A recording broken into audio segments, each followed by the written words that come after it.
There we are. We have the starter's pistol. Okay, so let's go into screen share. And let's go into the world of the responsa. And here we are. Go up to the English. We'll begin. We still have to finish this story. This is the wrong one. Of course. I have, I'm going back into my, get out of the stop share. Go into a gallery view, exit full screen. Yeah, I think so. Let's see what I can do here to retrieve this situation. Let's go into some documents. It's 48 I want. Yes. Absolutely. So let's see. Let's go into here. I think I'll change my name to Samsung A13. Yeah, pick whatever name you want. Well, you're Shabak now, and you're in Yorkshire, very nice. Okay. iPhone 10. Wow. Well, other Responsa. Let's find 48. Okay. Well, it's here. And now I just want to get a view. Let's get a full screen. Not that view. And let's see if we can get a share screen. And we can get 48. And so we did. Yes. So here we are. Shmuley, you're the first Anglo reader. Yes. We're continuing the story, fascinating story of Chacham Tzvi, Shabtai Tzvi, that tremendous upset in the Jewish world, okay? I mean, combination of messianic expectation, the Kabbalah of the Ari. Now, we didn't do, when we did World of the Zohar, we were doing Zoharic Kabbalah. We didn't do Lurianic Kabbalah.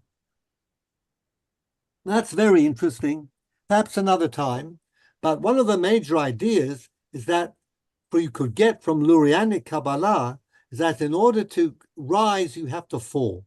You have to go down and to the lowest points in human existence to dredge these lowest points and to bring up the sparks that resulted from the shattering of the vessels, Shvirat HaKelim, all this, I mean, you may or may not be familiar with, but powerful combination, messianic expectation, as we said, both exile from Spain and Khmelnytsky, together with this whole world of Kabbalah, new Kabbalah.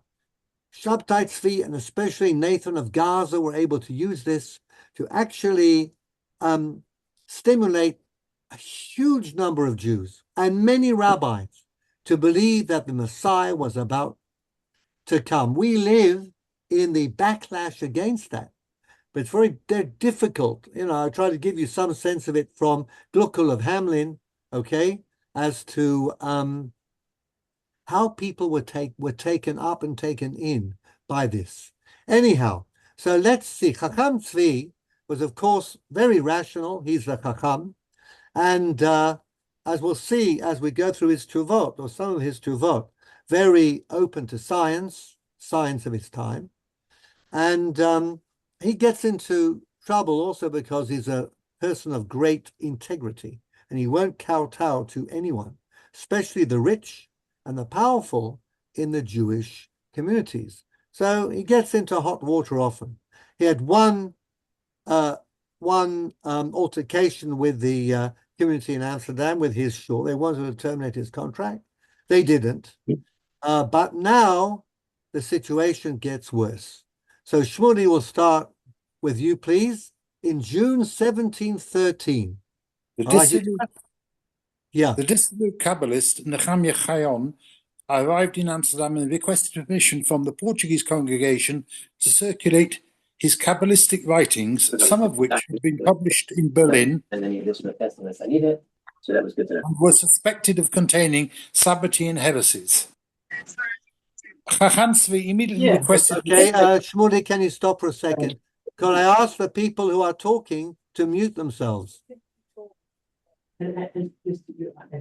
Can we mute?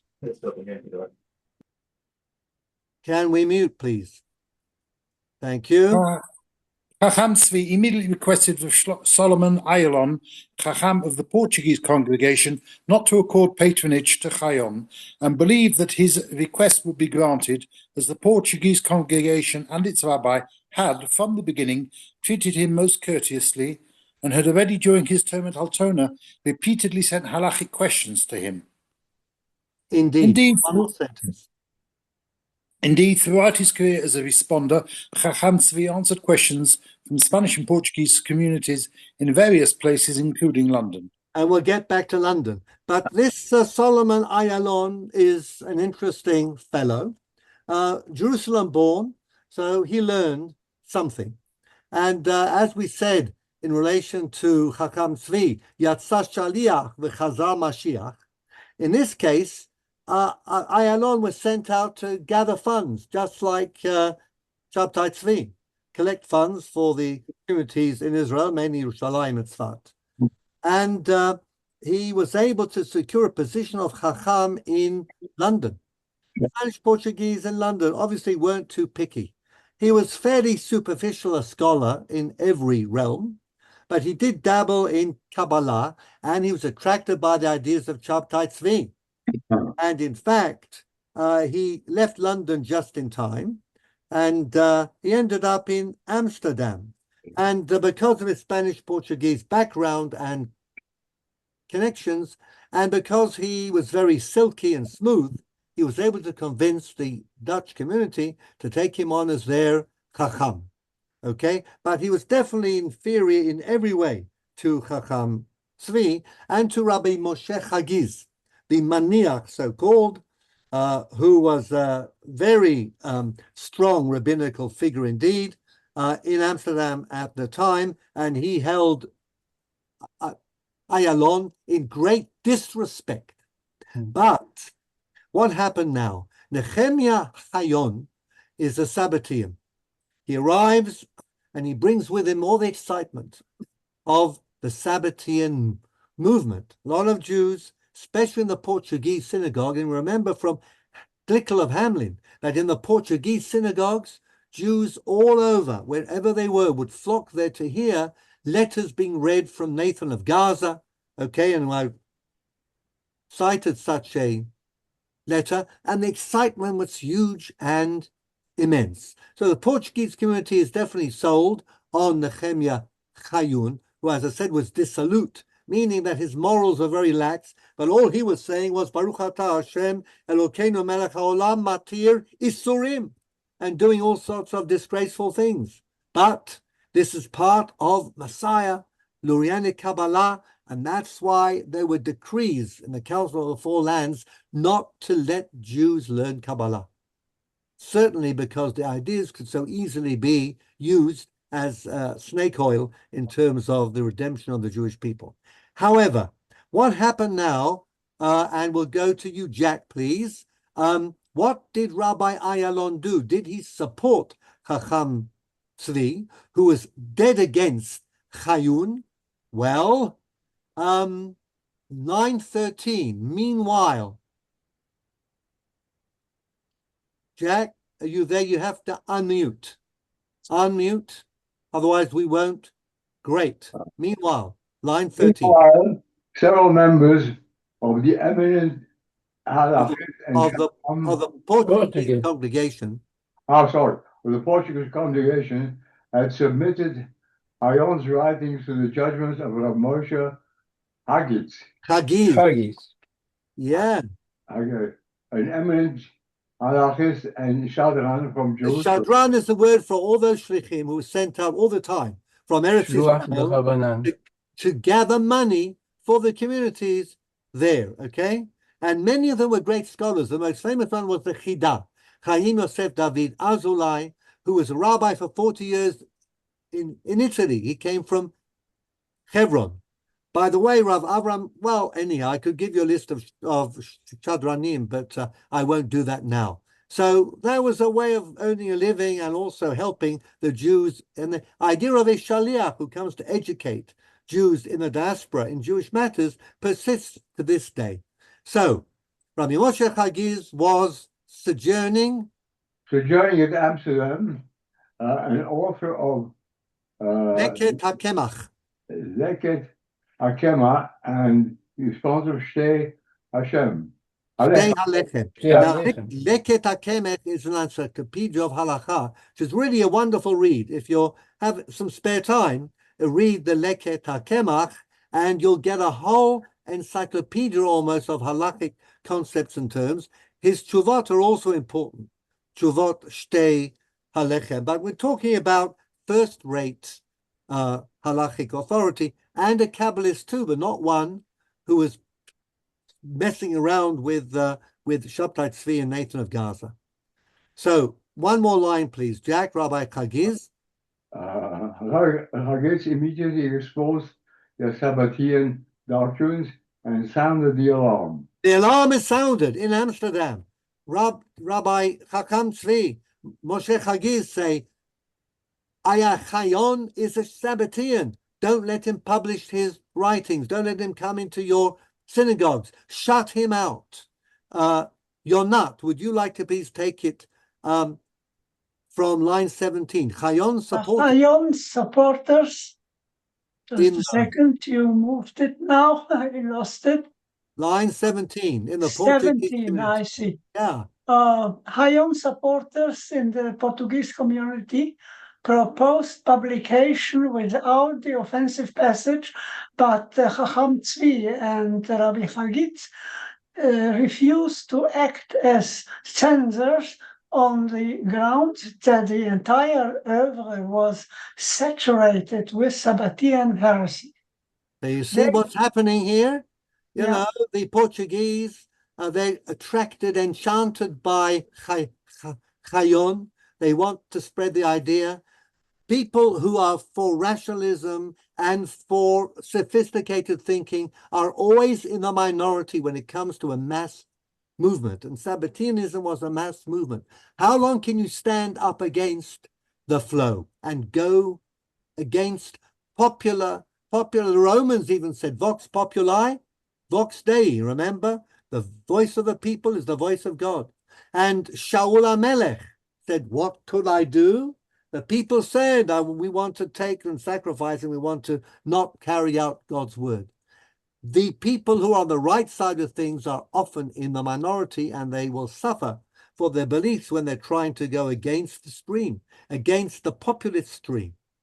They also rejected a proposal. You're not one more line, please.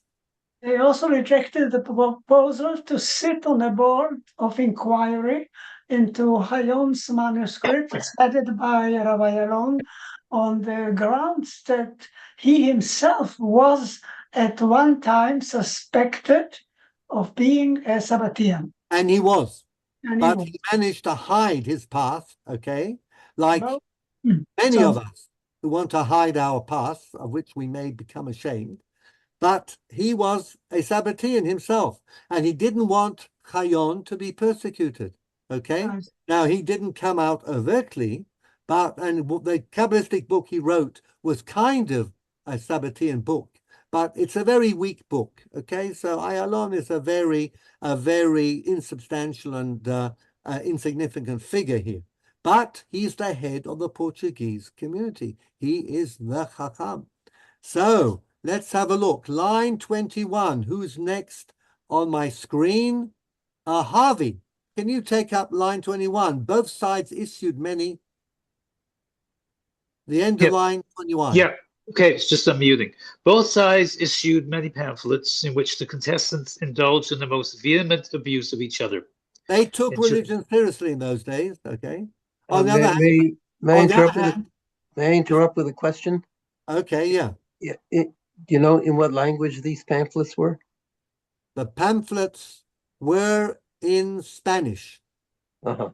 Spanish and Portuguese, as far as I know. Thank I you. haven't investigated that in a very thorough fashion. As far as I know, all the pamphlets were in Spanish and in Portuguese, I think. Okay, I don't think they're in Hebrew, and I don't think we have any records, except for what the Meshivim themselves say. Okay, so there's no shortage, I guess, of abuse today either.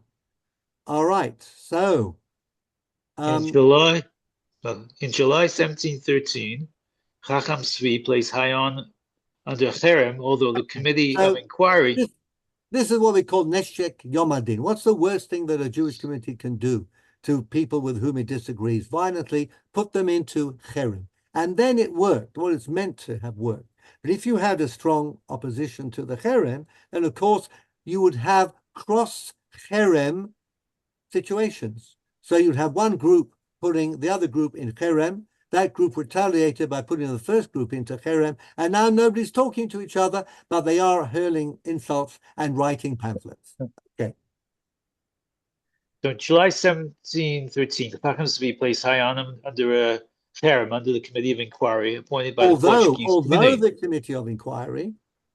Although the Committee of Inquiry appointed by the Portuguese Committee had not yet submitted its report. So the Portuguese Committee went ahead with the Committee of Inquiry, headed by Rabbi Alon, who is a soft Sabbatean. The outcome? Very clear. Chayon will be vindicated. So Chacham Tzvi issues never one to wait, very impatient, and never one to suffer fools or miscreants or people undermining Judaism. He puts Chayon under a cherem. Now, what happens next? This was regarded as a serious insult, and as a result, both Chacham Tzvi and Rav Chagiz were subjected to death threats and violent street attacks. Now, you didn't need run on a language for that. Death threats and attacks in the street, being beaten up and slapped, well, in any language. So, Amid, one more, please. Amid the constantly increasing bitterness and animosity, the Portuguese Committee report, which had been prepared by Rabbi Alon alone, was released, and the bottom line was that the writings of Nehemiah Chayon contained nothing which could be construed as offensive to Judaism. David Parks, can you please take this up? It was then publicly announced in this Noga that Hayon the Esnocha, your Dutch needs to be improved. Esnocha. The G is not, and that of course is synagogue. All right. Right. And have you visited Amsterdam? Has anybody been to the Esnocha in Amsterdam? Oh, well, yeah. Very nice, very impressive, very impressive. Yes. Right, a huge complex, and you're asking me all sorts of questions, okay, that I probably don't have the answer to, okay? But Etznocha is a very impressive synagogue indeed. Ian, do you want to add something? Ian Taylor, but if you want, you have to unmute. Unmute. Sorry, I waited. Obviously, the Ashkenazim are enjoying this every minute, but they probably don't understand it anyway. So, what was happening to them? I know you come to it now. You're going to talk about it soon. Hello? Yes. Say that again. The Ashkenazim must have enjoyed all these cherems of the Sephardim. Now, the Sephardim were putting Chacham Tzvi and Rabbi Chagiz into cherem in retaliation. It was only Chacham Tzvi and Rabbi Chagiz who were putting a cherem on Nehemiah Chayon. Okay. Now the Portuguese got very miffed by the actions of these two rabbis. Chacham Tzvi was the rabbi of the Ashkenazi community, and they indeed enjoyed the fact that the Portuguese community now turned on Chacham Tzvi because they felt that they were being insulted by this Ashkenazi who gave himself Sephardi airs and graces, called himself a Chacham, even though they turned to him because their rabbi was pretty poor, okay, to get answers to halakhic questions. But now, in the storm over Sabbateanism, they really get very offended, and now their guns are out for the Chacham Tzvi. Exactly. So, David Parks, I'll have another sentence, please. Okay. That Hayon was to be exonerated from every suspicion of heresy, and on the following day, a lavish public reception was held in his honor. The Ashkenazi opponents of the Chacham Tzvi were delighted to support the Portuguese in the conflict, which by now affected the entire Amsterdam Jewish community. Okay, so Ian, you've got your answer here. Shmuley, as far as the correspondence is concerned, a lot of the stuff would be, a lot of people spoke Spanish, not much Dutch. They would have corresponded in Hebrew, perhaps a little bit of Yiddish, I'm not sure. But it doesn't take a language barrier, okay? Jews spoke a lot of languages at the time. All right, so we then move on. Thank you, David. Chacham Tzvi now finds himself more isolated than in the past. So I'm back with you. You're not, please. Line 33. 33. Chacham Tzvi found himself more isolated than ever, and when the Portuguese Muhammad Now, summoned... Ma'amad is like the governing board. The board I of see. governors of the Sephardi communities are called Ma'amad, and Muhammad. they are very political. If you think the Ashkenazim are bad, the Sephardim are 100 times worse. I see. Anybody who's had any dealings with the Ma'amad, they are impossible.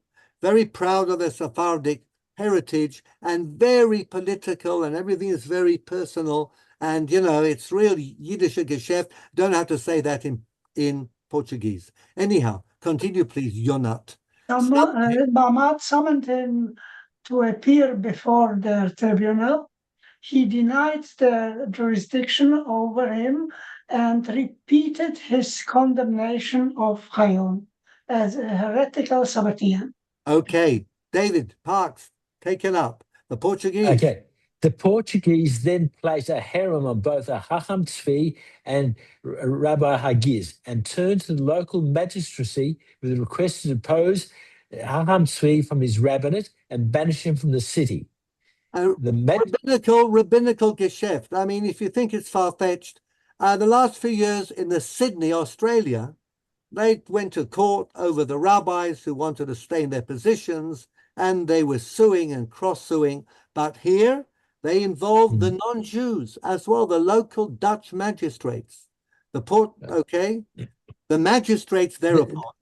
The magistrates thereupon sought the opinions of certain professors at Leiden, Utrecht, and Hardwick, including William Surenhuis,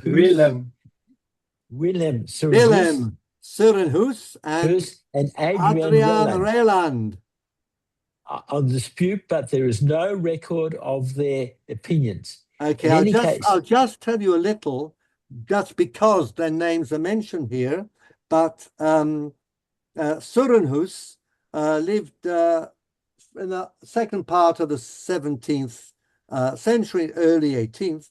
He was professor of Greek and Hebrew at the Amsterdam Atheneum Illustre, which is the ancestor of Amsterdam University. He's famous because he wrote the first Latin translation of the entire Shisha Sidrei Mishnah. And he cites Bartenura and Rambam and various other commentators. It's amazing the extent to which the Christian Protestant Hebraists of the period were experts in Torah, biblical commentaries and rabbinic texts. I don't need to tell you surely that Hugo Grotius, or I should say in Dutch, Hugo Grotius, who wrote his famous international work, seminal work on international law, cites of war, okay, the Bele Jure Casus, he cites Gemara, Rambam, Mishneh Torah, Rishonim, Rashba, Ibn Ezra, to provide a basis for what became international law. It was basically Grotius in Holland, Samuel Pufendorf in Holland, and John Selden in England, who laid the basis. And all of that, of course, is forgotten. Nowhere in the United Nations will you see any mention of the Jewish sources and the Jewish scholarship used by Grotius, Pufendorf, and Selden in the establishment of international law. But then memory is often very selective. In any case, these magistrates were consulted. Reland is very interesting. He was a professor in Utrecht, and he wrote the first detailed geographical survey of Biblical Palestine, as he called it, which is an amazing book and is used to this day in the field of biblical commentary. So that's just by the by. We don't know, though, what they decided, because why? In any case, Chacham Tzvi, let's finish this off, please, David. In any case, Chacham Tzvi forestalled any magisterial action by resigning from the Ashkenazi community and fleeing from Amsterdam at the beginning of 1714 with the aid of his friend Solomon Levi Norden Lima. In 1714, Rabbi Hagiz was also forced to leave Amsterdam. So there you are. The plot thickens. Ian Taylor, can you please continue? After leaving his wife and children at Emden, where his son Rav Yaakov was living, he proceeded to London at the invitation of the Portuguese congregation of that city. Chacham Tzvi's London connection went back to 1705, when he had been invited to rule on the orthodoxy of Rav David Nito, who in one of his Nieto, Italiano, okay? Nieto, who in one of his sermons had articulated what was understood by some of his congregants as a heretical view of the relationship between God and nature, based on the theology of the banned Jewish philosopher Baruch Spinoza. Now, this was an interesting thing. We may read Chacham Tzvi's Tshuva. He solved the problem, and Nieto gave a Shabbat Tshuva drasha, I think. He said that nature is a new modern term, and actually it's God. God and nature are the same thing. So Sabbateans, and this I happen to know, in the community got on the bandwagon and said, now Nieto was again an outstanding scholar, not only of Jewish things, but also he was an astronomer, mathematician, philosopher, virulently anti-Sabbatean, and he was the first English rabbi in England ever to fix the times of Shabbat for the latitude of England, the first one.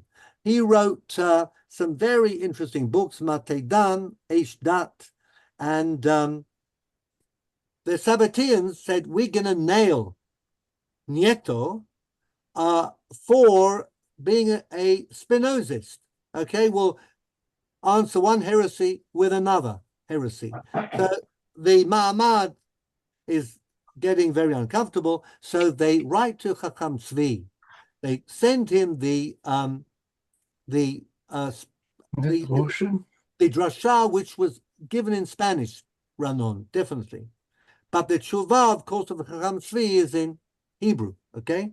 So Chacham Tzvi writes his tshuva, and he explains that actually Nieto is saying what the Kuzari said a long time before. Nature is indeed a new modern term. The line between God and nature is a very it's not a very well-defined one, and Nieto was not being a Spinozist at all. We may read that tshuva, but everybody was thankful to Chacham Tzvi for clearing up the mess, and therefore Chacham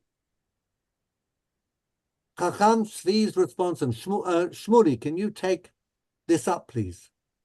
Chacham Tzvi's responsum succeeded in ending the controversy, and he became widely admired in London to the extent that he was even invited to take up the rabbinate of the Portuguese congregation, but he refused. Chacham Tzvi now spent a pleasant period in London, and it was in this city that his well-known portrait in oil was painted after he had refused, on account of religious scruples, to have his bust stamped on a coin. Now, what they liked doing was, if you were famous, you could have your bust stamped on a coin. But this is making a pesel. If it's raised in any way, then it becomes a pesel. But if it's a flat picture, halachically speaking, you can have a human form. Okay, you can have a photo or an oil painting or a watercolor painting, but to have like an embossed piece of metal or silver or gold, that is already a problem. So we have this famous picture of Chacham Tzvi that I didn't actually get and put on here, but you can look it up easily. A very fine portrait, and he had a great time in London. But of course, he didn't stay there. Wisely, scholarship-wise, he would have had no one to talk. Okay, in the following spring, let's see, I now see Ranon. Would you please read 14? In the following spring. In the following spring, he Wait a minute, I lost the place. He returned to Emden and proceeded to Poland by way of Hanover, Halberstadt, Berlin, and Breslau, stopping at each place for some time. After spending 2 years in Staszów, Poland, he was called to Hamburg to serve as a member of a judicial body convened to settle a complicated legal question. It was involving money. So, you know, some type of very expensive deal, and there was a dispute. So he was invited to come and solve the problem. Now, line 18, run on, when Rabbi Rabbi Simcha Hakon Rappaport, an ancestor of the Soloveitchik rabbinic dynasty, died in 1717, Chacham Tzvi received the call to become rabbi of Lemberg, that's Lvov, where he stood in high repute in this congregation and the community. 4 months after entering upon the office, Chacham Tzvi passed away in May 1718 at the age of 59. Okay, so there we are. Now, Marcel, good evening. Good evening. How are you doing? 22, are you ready to read, even though you've got a smoky background? Extensive learning, keen intelligence, and exceptional linguistic attainments all combined to make Chacham Tzvi one of the most distinguished rabbis of his day. Many of his contemporaries, even those who knew him only as the head of the Cloys at Altona, were united in praising his profound learning, his astuteness, and his clearness of exposition, which never degenerated into the subtleties of Pilpul.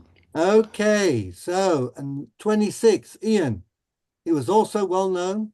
He was also well known for his absolute contempt for the influence of money and his refusal to kowtow to the rich and influential, you already said that, at the expense of the disenfranchised. By the way, who pays his salary? We read that last week. He was paid a huge amount by the Amsterdam Jewish community. But only them, but okay. An unusually big salary, but he wouldn't take any perks, okay? For weddings, Dinei Torah, the things that rabbis usually took, he never did. So he wanted financial independence, but it never worked. Because he would suffer serious deprivation.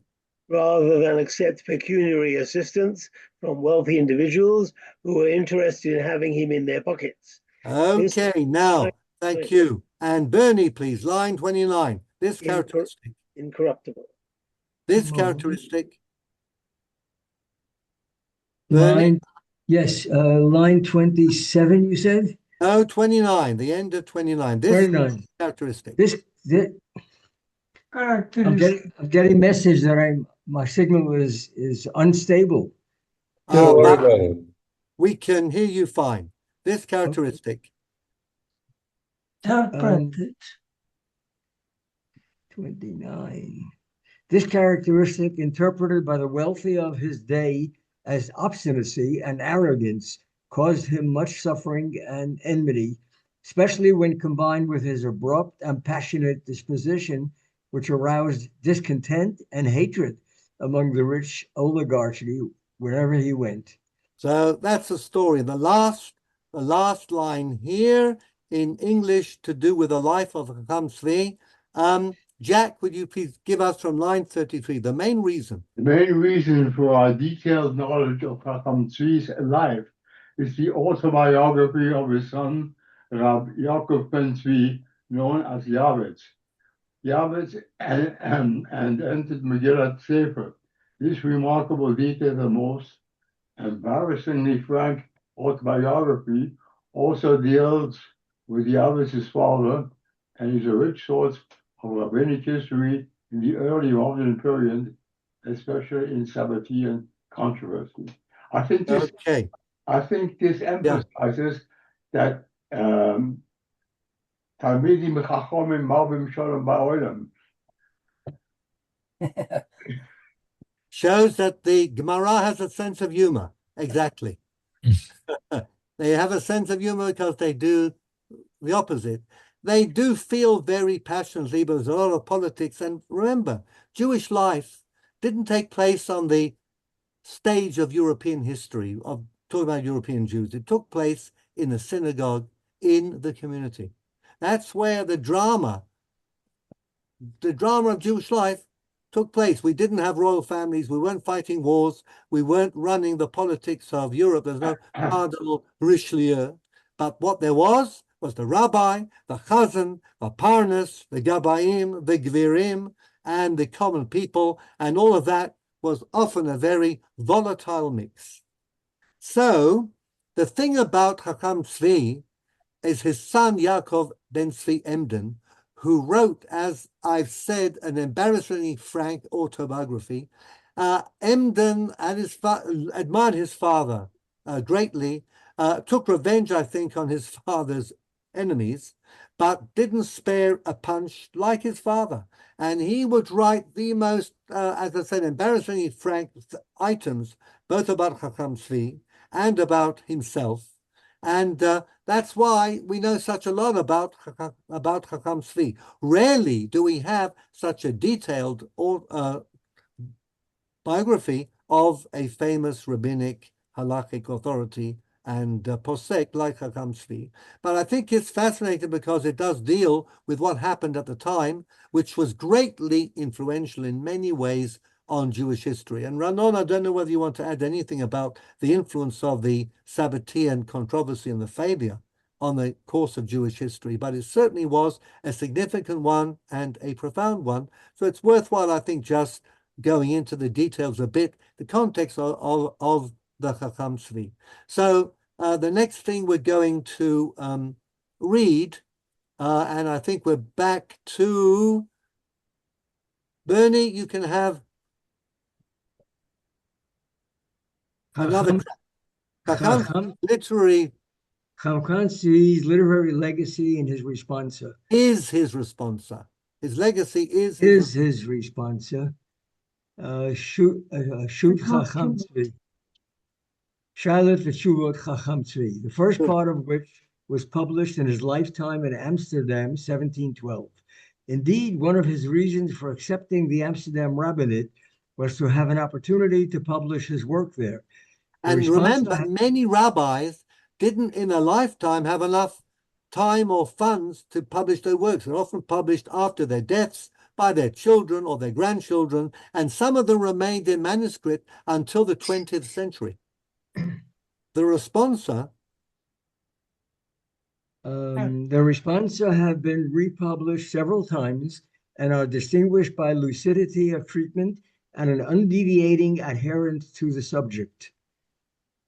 Amongst his most well-known and still highly relevant tshuvot are the ones on the second days of Yom Tovim, the heartless chicken tshuva and its implications for brain death, and the golem responsum with its contemporary ramifications for the ethics of artificial intelligence. And what we will do is we're going to go through each of these three tshuvot, and I'm going to add the subsequent development of each of the original ideas of Chacham Tzvi. Okay, so you'll see how one posek from the 17th century can have an impact on the future development of halakha, and especially things that happen today. So without further ado, second day of Yom Tov. May I ask something? What does it mean, heartless chicken tshuva?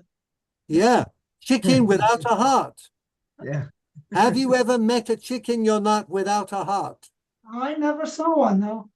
Okay, you never grew up in a home where they actually took the chicken out to the shochet and he would do the shchita and you brought it home, opened up the chicken, took out all the internal organs to inspect them? You did? Yeah, I did, sure, definitely. And did you ever bring home a chicken that didn't have a heart? Never. Well, there we are. I used to go to the shochet as a child. Exactly. My mother used to send me. That is how they used to do it. It probably disappeared because I have never heard that. Well, Jean, I hate to say this, but perhaps you're not old enough. But whatever the case, this is how it used to be done. Sure, all the time. You're not. Where did you grow up? In Haifa, in Israel. In Haifa. And they did it in the old style, okay? Yeah. Definitely.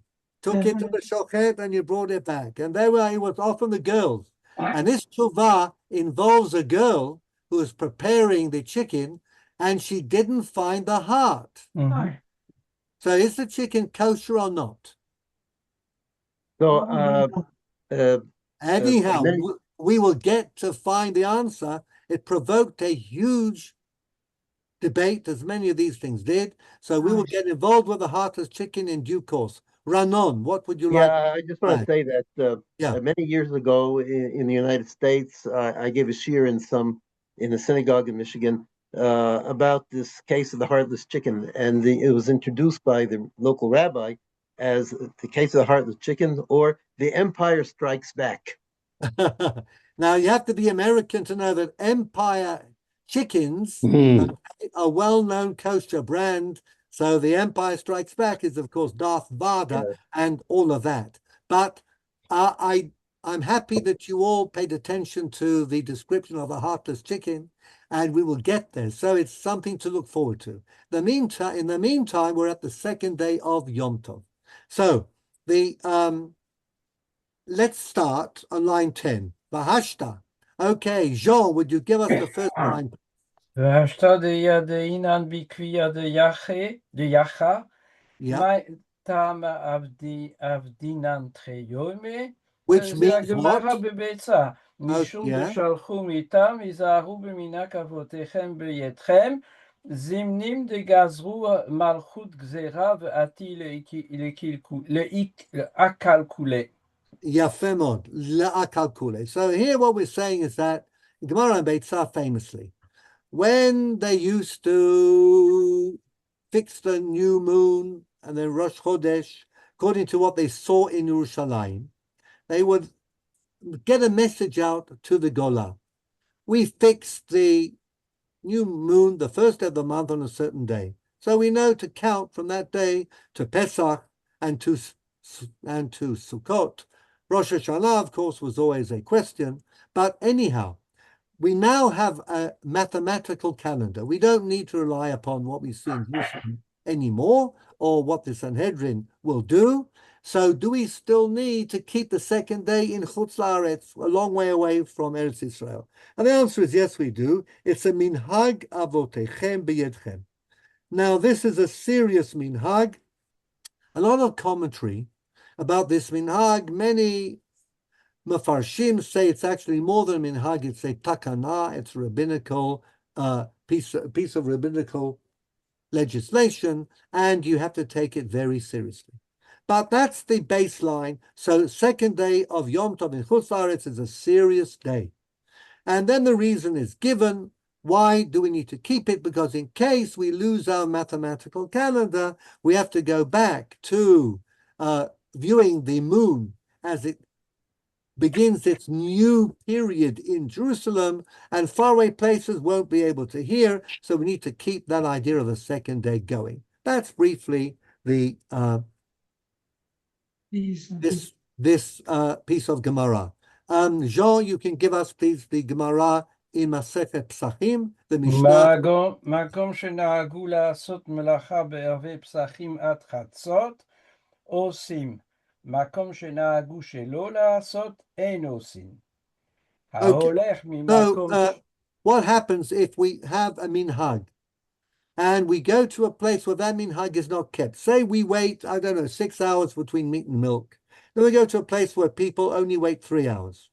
What are we allowed to do and what we are not allowed to do? And the case is doing work on Erev Pesach, which is a semi-chag. There are places where they never did any work on Erev Pesach in the morning. In the morning.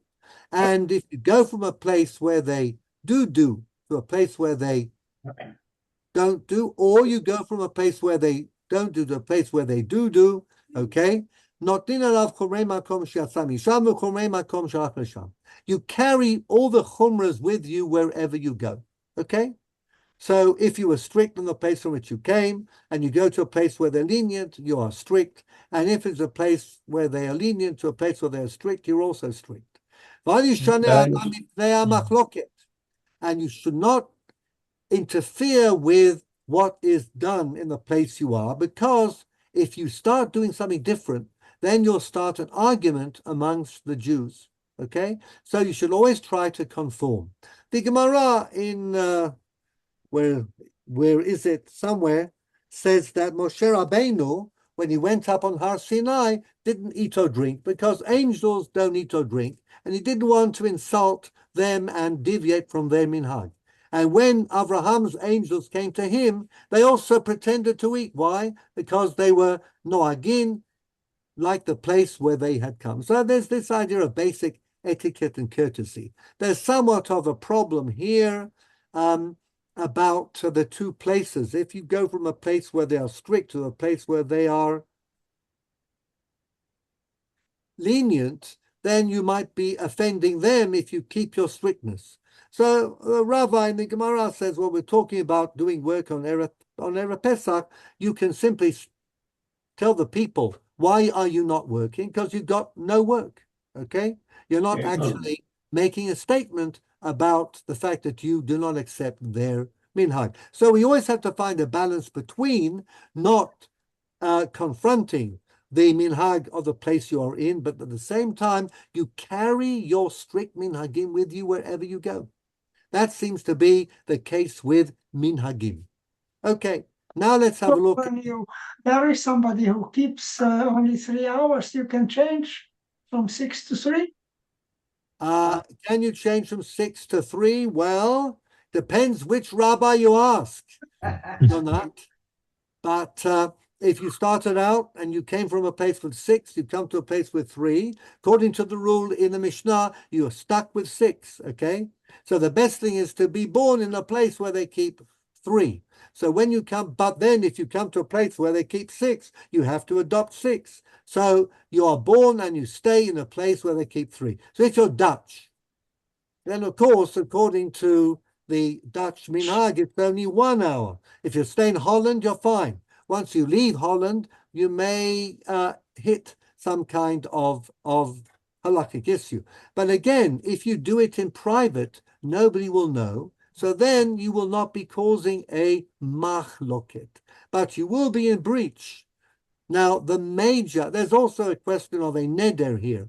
If you accept something upon yourself, it's almost like a neder, but you can go to a rav and ask the rabbi to release you from your neder. So if it becomes onerous to keep 6, go and ask a rabbi for a hatarat nidarim, okay? And you might be able to get out of it that way, if you really want to be very particular. But the issue, of course, is about Israel. Chutz Aretz Jews who keep 2 days come to Israel where only 1 day of Yom Tov is kept, except for Rosh Hashanah. What is the rule then? Now, this question goes back a long, long time, and we're now going to read the Bet Yosef, Rabbi Yosef Karo in his Tshuvot of Katro Rochel, not the Shulchan Aruch, the Tshuvot. Yes, Jean. I want to ask, Amar Ravashi hanemile echad en dato lachzor. This you have passed a whole discussion about mi Israel Bavel kai Finanle, etc. Is Ravashi contradicts this former opinion, or he says we can also say? Does he neutralize the first opinion, or does he complete it? The way I put it, and I'm glad that you reminded me, was that Ravashi is adding another factor. He's not arguing, he's saying, and also the whole rule applies when en dato lachzor. Take that into account. Im en dato lachzor, then you don't need to worry about the 2 days. But if dato lachzor, then you do. So we've added another factor here without going into this at any great depth. So let's read the Bet Yosef. Rabbi Karo, Hayotze Meretz Yisrael Chutz Haaretz v'dato lachzor im mitpalel kivnei Eretz Yisrael. You have come from Switzerland, Australia, Canada, America, wherever, to Eretz Yisrael, and presumably you want to go back. You're just coming for a visit. Might be a long visit, but you're coming for a visit. וטעם למה העולים לרגל מתפללים בפרהסיה כבני חוץ לארץ ואין מוחים. Now the questioner says to Rabbi Karo, you know what? These Chutz La'aretz Jews organize minyanim in Eretz Israel. They daven according to the second day Yom Tov, and nobody objects. Okay, nobody says this is a cause for machloket. You're going against the local minhag in Eretz Israel. Tshuva, this is Rabbi Karo's answer. Davar pashut hu dechol shedato lachzor noheg k'makom sheyatzah misham. When you come from Switzerland to Israel and you're going to come back, then you have to keep 2 days like you did in Zurich. וכן מעשים בכל יום ובכל שנה ושנה עולים לשלוש רגלים מחוץ לארץ לארץ. And it happens all the time. Jews are coming to Israel from Chutz La'aretz. Now, not from Switzerland. In the 17th century, or the 16th century, actually, okay, Sephardi Jews could make a fairly easy summer journey from Syria, from Iraq, Iran, from places that were in the Mizrahi world to Eretz Israel, especially after the signing of the Treaty of Karlovitz in 1599, when the Muslims and the Christians eventually, Habsburgs eventually stopped fighting, okay? So there's a lot of pilgrimages. ועושים יום שני של גלויות כתיקוניו וכמשפטיו וכו'. And they all keep Yom Tov, second day, just like they did where they came from.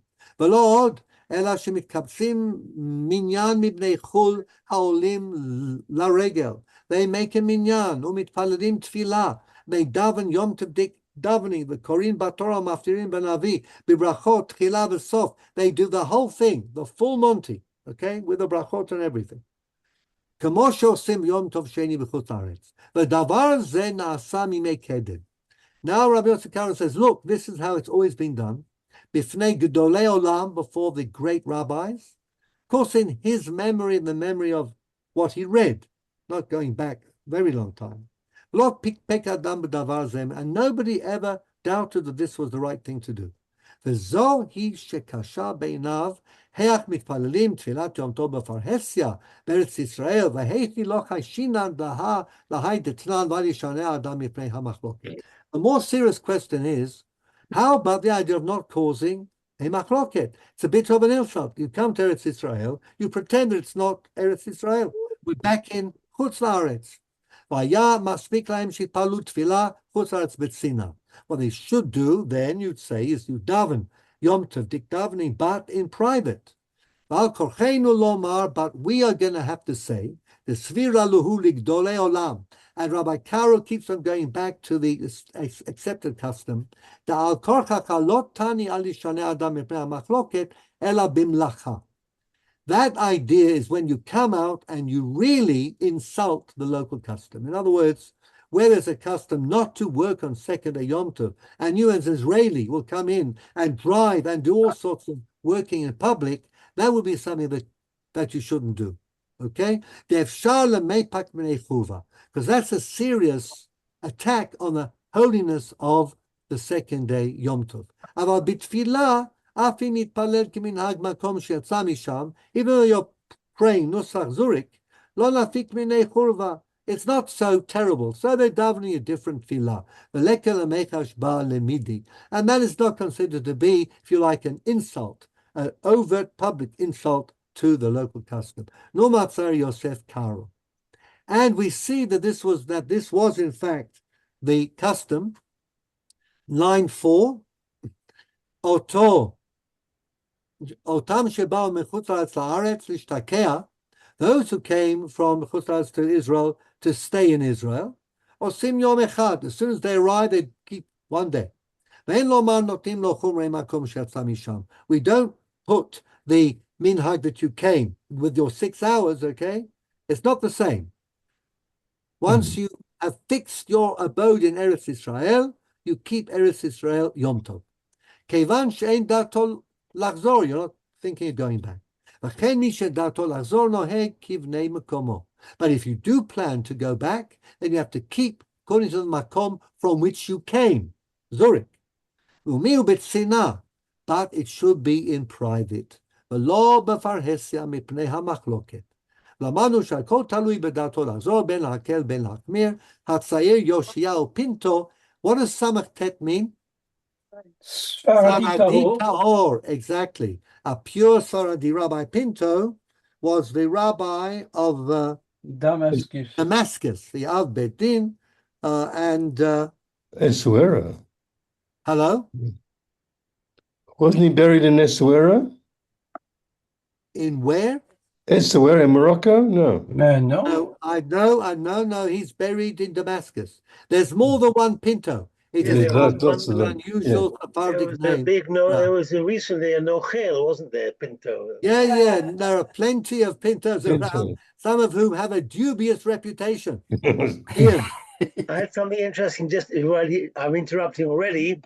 Laying tefillin in Chutz La'aretz at the Chol HaMoed was an issue and you had to keep a very low profile, and it's not a minhag, is it? It's a minhag. just a second. If you come from Chutz La'aretz to Israel and you want to lay tefillin, which is against the minhag of Eretz Israel, you either do it b'tzinah or the back of a shul, okay? Why? Right. The Mechaber says that this is no nafik minei chova. Exactly. According to the Mechaber, no problem. But according to most other poskim today, yes. By the way, And Pinto also. don't say what. I'm not saying what you think I'm going to say. Laying tefillin in Chutz La'aretz today is becoming more and more rare. In the past, if you didn't lay tefillin on Chutz La'aretz, you'd have to go to the back of a shul or daven at home, because that was against the local minhag. That's a change due to Kabbalah. In Chutz La'aretz, yeah, the second day Yom Tov is Midirabonin.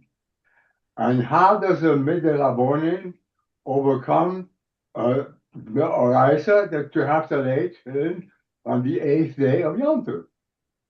Exactly. A good This is the question, Chacham Tzvi about. which we are going to come to. Chacham Tzvi, Baruch Shekivanta L'Dat Golim, says exactly that. Now, the price you pay for keeping your second day is going to be that you're going to be mevatel, and but I'll give you, Jack, a very quick answer now, because we can talk about it afterwards. There is a line in the Gemara that the Chachamim made their takanot as strict as mid'oraita. Okay, so certain takanot, for example, we will not blow shofar on Rosh Hashanah that falls on a Shabbat. Okay, so again, we only do that. You could arrange the shofar to be in shul. You wouldn't have to carry it 4 cubits, okay? But because of a chashash, a suspicion that you might carry it, we say the Rabbanan overrides the mitzvah aseh. In other words, if it's a mitzvah aseh, it's easier to nullify it even in the face of a rabbinic prohibition. A gzera of the chachamim can override an aseh of the Torah. If the rabbi feels this is very, very important. Does one blow shofar on Rosh Hashanah Shabbos also in Yerushalayim? Theoretically, before Beit Din, it could be, but it is not done. They used to blow in the Bet HaMikdash.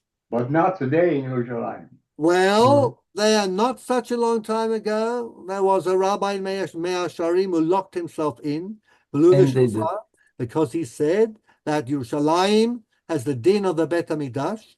Rabbi Yochanan ben Zakkai, very famously, when he moved from Yerushalayim to Yavne, he said, we're going to blow the shofar on Shabbat Rosh Hashanah in Yavne to signify that Yavne is as important as Yerushalayim. B'nai B'Teirah, who were the Nasi and Av Beit Din at the time, said, no, how can you do that? It's only in the Bet HaMikdash in Yerushalayim. So Rabbi Yochanan ben Zakkai said, okay, you know what? Let's blow, and then we'll have a discussion. So B'nai B'Teirah fell into the trap. They said, okay, blow. Well, after he blew, they said, let's have a discussion. So he said, no, according to halakha, en mishivin la'achar ha'ma'aseh. Once something has been done, it's much more difficult to undo it. But again, you see what happens here. Chachamim, for all sorts of reasons, can either do or not do something that nullifies the mitzvah aseh. And tefillin would be in the same category. It's a very important point to make, and we'll see how the Chacham Tzvi deals with it. But we're going to end with a little piece of history. Okay, we're now going to read from quite a long section from the Shelat Tshuvot of Ginat Varadim. Now, Ginat Varadim was Rabbi Avraham Halevi. He was the Av Bet Din of Egypt. He lived in Cairo. His father was very famous. He wrote Shut Darchei Noam, and he was admired by Ashkenazim as well as Sephardim. His Shut are even cited by Yisachar of Belz, the Ba'er Hetev, on the Shulchan Aruch. So Ginat Varadim. And this is a story. Because of time, I'm going to just give you the English gist of what happens. The question is about the Ziara, Sheila. What is Ziara? Ian, how's your Arabic? I don't know. What is a Ziara? Don't know. It's What? It's a word borrowed in Arabic. In Arabic, it means a pilgrimage to the tomb of the prophet. And in rabbis consider the Jews are making pilgrimage to the tombs of the tzaddikim. Exactly. It's not the Hajj. Hajj is a Muslim mitzvah that you have to do once in your life. But if you want to go to the graves of Muhammad or his disciples, the Druze do it. They go to the grave in the Galilee of Abu Shuaib, who is Nebi Shuaib. Nevi Shuaib, who is Yitro. Their prophet, the founder of the Druze faith, is the prophet Yitro Jethro. Okay, so that they go for in April. Okay, they go for a ziarah there.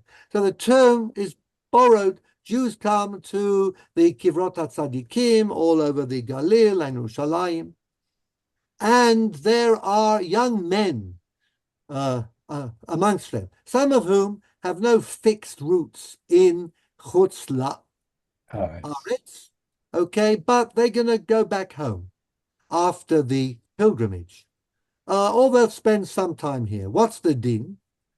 Are they like native Israelis who only keep one day? And can they say that since we might get married here to an Israeli girl, we'll stay here, and therefore we can begin by only keeping one day? Or are they liable to keep two? And it turns out that there were those who said that, well, since we could find a girl here in Israel, then let's consider as if we were already married and we can keep one day. I'm going to have to end here because we are, in fact, out of time. But let's just have a look at a Talmudic halachic concept. Line 35. The last few words are, I'll start from the beginning. Afata, also now, afal pishlo nis'u, velo matzu davar harui lahem. They haven't yet found a girl to marry here in Israel. Harehem ki'ilu nas'u. We can say it as if they were already married. The chol hara'ui lebila en bila ma'akevet alav. Now, this is a general Talmudic rule, as in halacha. I don't know if you've heard of it, but Yes. what it means is that, well, actually comes from the laws of the Korban Mincha. We know that the Mincha has to be balul bashemen, mixed with oil. So you have enough flour and enough oil to make a nice mixture. Has to have belila. So we call it bila. As long as your mincha actually has the sufficient amounts of oil and flour, then even though we do not actually, Kohen doesn't do a belila, doesn't mix it, it is considered as if it was mixed.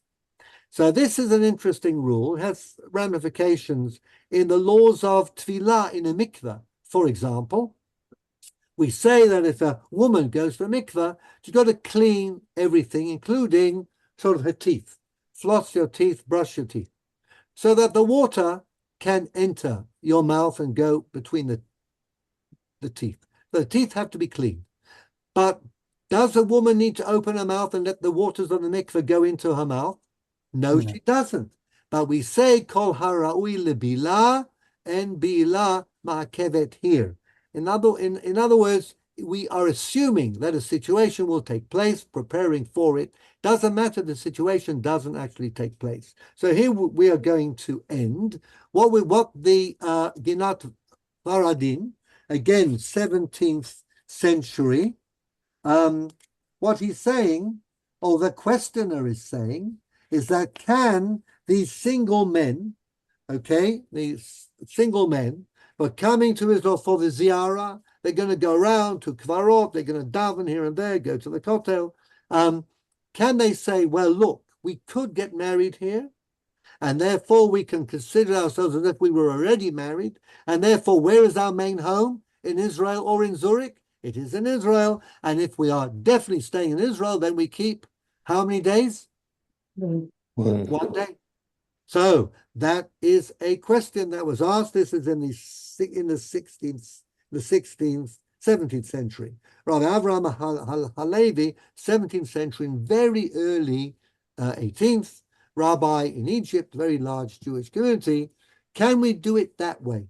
And of course, that has implications of Bachurei Yeshiva, or young men who come to Israel to study, don't know whether to stay here or not. Can they begin by keeping 1 day, or do they need to keep 2 days? What happens? So you've also been introduced to the concept kol haraui lebila, whatever is as it were ready for a particular act, even if the bila doesn't happen, eina ma'akevet, you still need to be prepared for it, or you can take advantage of the fact that since you are ready for something, consider that thing to be done.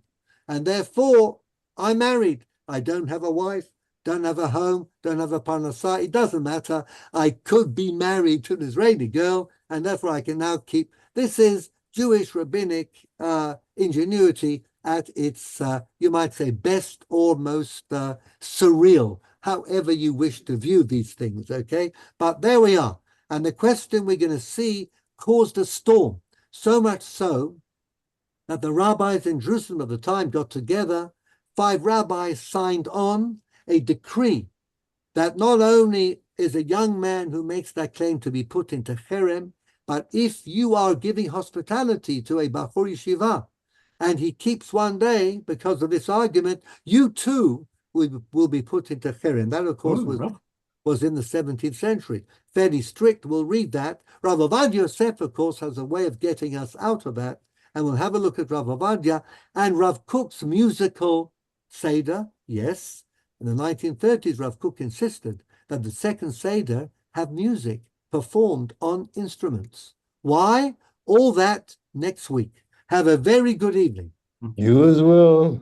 Bye Thank for you. now. Good evening. Thank you. Good evening. Pleasure. Bye. Bye. Good evening.